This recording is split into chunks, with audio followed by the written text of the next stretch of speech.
bullying di tempat kerja, pemaksaan pembelian karyawan yang merusak mental dan reputasi perusahaan. Bayangkan jika Anda harus membeli barang dari tempat kerja Anda hanya untuk memenuhi target penjualan yang tidak realistis. Apa yang bisa terjadi jika Anda terus dipaksa untuk membeli produk yang tidak Anda butuhkan, hanya agar tidak dimarahi atau kehilangan pekerjaan? Inilah kisah nyata tentang praktik yang merusak yang disebut bullying di tempat kerja, yang telah dialami oleh banyak karyawan di berbagai perusahaan besar. Tonton video ini untuk mengetahui bagaimana hal ini berdampak pada kesehatan mental dan reputasi perusahaan. Di banyak tempat kerja, tekanan untuk memenuhi target penjualan bisa mengarah pada praktik yang sangat merugikan. Salah satunya adalah pemaksaan pembelian produk oleh karyawan, sebuah fenomena yang kini semakin mengkhawatirkan. Praktik ini tidak hanya mengancam kesejahteraan finansial karyawan, tetapi juga mengganggu keseimbangan mental mereka. Mengapa ini terjadi, dan apa dampaknya bagi mereka yang terjebak di dalamnya? Mari kita cari tahu.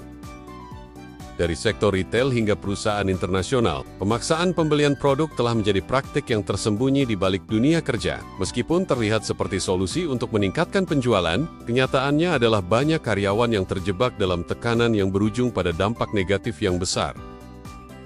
Salah satu kasus yang paling mencuat adalah yang terjadi di Indomaret pada tahun 2019, yang kemudian menjadi viral di media sosial. Karyawan di minimarket ini dipaksa membeli donat sisa yang tidak terjual di akhir hari, agar toko tetap mencapai target penjualan. Setiap hari, jika ada donat yang tersisa, karyawan harus membeli sisa tersebut menggunakan uang pribadi mereka. Bahkan jika mereka tidak membutuhkan donat tersebut. Seorang mantan pegawai Indomaret menceritakan bagaimana ia dan rekan-rekannya harus patungan membeli donat sisa setiap hari. Jika donat tidak laku, atasan akan marah, dan kami yang harus menanggungnya, ungkapnya. Ini bukan hanya masalah uang, tetapi juga tekanan psikologis yang terus-menerus. Tekanan seperti ini bisa menimbulkan dampak yang sangat besar pada kesehatan mental karyawan. Ketika seseorang merasa tertekan setiap hari, ia bisa mulai mengalami kecemasan, stres, dan bahkan burnout. Stres yang berkepanjangan akibat pemaksaan pembelian ini seringkali tidak hanya berdampak pada karyawan di tempat kerja, tetapi juga meluas ke kehidupan pribadi mereka. Stres yang terus-menerus dapat menyebabkan gangguan fisik dan mental, termasuk masalah tidur, kelelahan, hingga depresi. Semua ini adalah gejala yang dialami banyak karyawan yang dipaksa membeli barang hanya untuk menjaga pekerjaan mereka. Setelah kasus ini viral, manajemen Indomaret mengeluarkan klarifikasi publik. Mereka menyatakan bahwa pemaksaan pembelian donat tidak pernah menjadi kebijakan resmi perusahaan. Pihak Indomaret menyebutkan bahwa hal ini adalah tindakan oknum supervisor yang tidak memiliki wewenang. Namun, klarifikasi ini tidak sepenuhnya menghilangkan kecaman dari masyarakat. Banyak orang merasa bahwa meskipun tidak ada kebijakan resmi, kasus ini menunjukkan ketidakadilan dan pengabaian terhadap kesejahteraan karyawan. Kasus lainnya terjadi di The Goods Debt pada tahun ke-2022, ketika audit stok menemukan barang hilang atau tidak terdata dengan benar, manajemen memberikan ultimatum kepada lebih dari 30 karyawan, mereka harus mengganti kerugian atau mengundurkan diri. Beberapa karyawan bahkan diminta untuk membayar jutaan rupiah dalam bentuk ganti rugi, yang sangat berat untuk dipenuhi. Tekanan ini menyebabkan banyak karyawan memilih untuk mengundurkan diri daripada harus menanggung kerugian besar yang bukan tanggung jawab mereka. Mereka merasa dihadapkan pada pilihan yang sangat sulit dan tidak adil.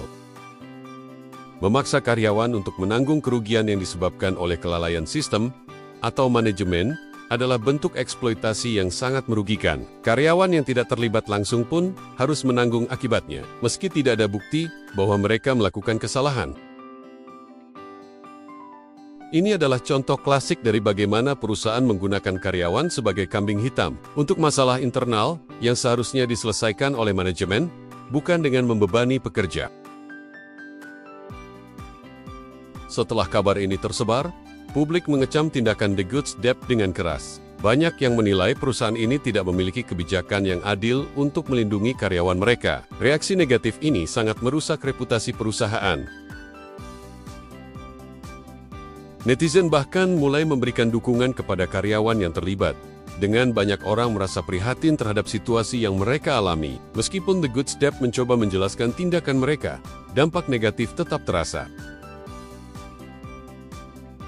Fenomena pemaksaan pembelian produk bukan hanya terjadi di Indonesia. Di Jepang, misalnya, karyawan minimarket sering diminta membeli kue atau paket makanan yang tidak terjual selama musim tertentu. Ini dikenal dengan istilah self-purchase. Di sektor asuransi, agen juga sering dihadapkan pada tekanan untuk membeli produk mereka sendiri demi memenuhi target penjualan. Ini menempatkan mereka pada posisi yang sangat sulit, di mana mereka terpaksa membeli produk yang tidak mereka butuhkan. Beberapa perusahaan MLM juga menerapkan kebijakan serupa, di mana anggota harus membeli produk dalam jumlah besar sebagai syarat untuk menjadi anggota atau mempertahankan status mereka. Sayangnya, banyak yang akhirnya terjebak dengan stok barang yang tidak terjual, yang mengakibatkan kerugian finansial besar. Ini adalah contoh bagaimana sistem ini dapat merusak stabilitas finansial banyak orang. Mereka dipaksa membeli barang yang tidak bisa mereka jual, dan ini menyebabkan kerugian yang berkelanjutan. Di dunia perbankan, Wells Fargo mengalami skandal besar ketika ribuan rekening palsu dibuka oleh karyawan untuk memenuhi target penjualan. Dalam kasus ini, karyawan terpaksa berbuat curang karena mereka berada di bawah tekanan yang sangat besar untuk memenuhi target yang tidak realistis. Skandal ini menunjukkan betapa besar tekanan yang dialami karyawan untuk memenuhi target, hingga mereka terpaksa melakukan tindakan ilegal. Ini adalah contoh bagaimana tekanan untuk mencapai target dapat mengarah pada perilaku yang merugikan perusahaan dan pelanggan.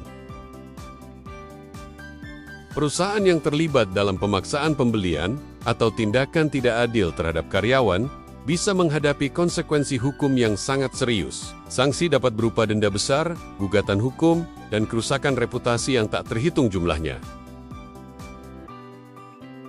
Untuk perusahaan, ini adalah risiko yang sangat besar. Kerugian finansial dan kehilangan kepercayaan publik dapat sangat mempengaruhi keberlangsungan perusahaan dalam jangka panjang. Tekanan yang terus-menerus dapat berdampak pada kesehatan mental karyawan. Stres yang dialami di tempat kerja seringkali dibawa pulang, memengaruhi hubungan keluarga dan kehidupan pribadi mereka. Kondisi ini dikenal dengan istilah secondary stress. Dampak psikologis ini bisa sangat merusak. Karyawan yang terus-menerus berada dalam tekanan dapat mengalami kecemasan dan depresi, yang mengganggu kualitas hidup mereka secara keseluruhan. Untuk mengatasi masalah ini, perusahaan perlu mencari solusi yang lebih sehat, pelatihan yang efektif, sistem insentif yang adil, dan pengelolaan target yang realistis adalah kunci untuk menciptakan lingkungan kerja yang lebih baik.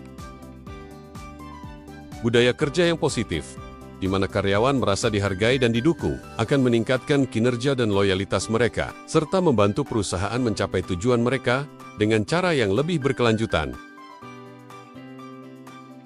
Kesimpulannya, menjaga kesejahteraan karyawan bukan hanya masalah moral, tetapi juga penting untuk keberhasilan jangka panjang perusahaan. Perusahaan yang adil dan mendukung karyawan akan lebih sukses dalam jangka panjang dibandingkan yang mengandalkan pemaksaan dan manipulasi.